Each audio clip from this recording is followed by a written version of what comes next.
তুই কোন সাহসে আমার বইটা বিক্রি করে দিলি?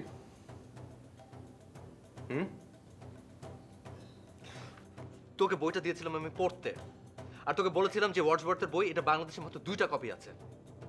কি বলেছিলাম কিনা? আর তুই সেই বইটা বিক্রি করে দিলি। তোর টাকা লাগলে তুই আমাকে বলতি। তুই বইটা কত তুই বিক্রি করছিস? 2000 টাকা মাত্র। তুই জানিস যে ওয়ার্ডসওয়ার্থকে তুই কত বড় অপমান করলি? আমরা আজকের মতো মাফ করে দে দোস্ত।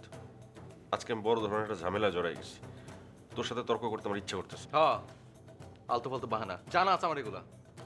বিশ্বাস কর দোস্ত, বাহানা না, আমি বড় ধরনের একটা ক্যাচালে ফাঁসছি। কি হয়েছে? কি ক্যাচাল?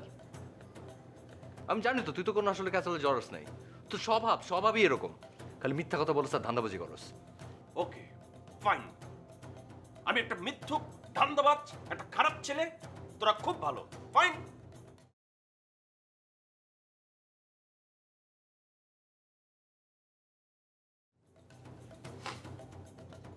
সুমনের কাছে ধরা খাইছি। ধরা গেছিস মানে কি ধরা? সুমন এসে আমার বাথরুমে পাইছে, আর সুমন বাসায় আসার আগে বাসায় শুধু ছিলাম আমি আর দীপা।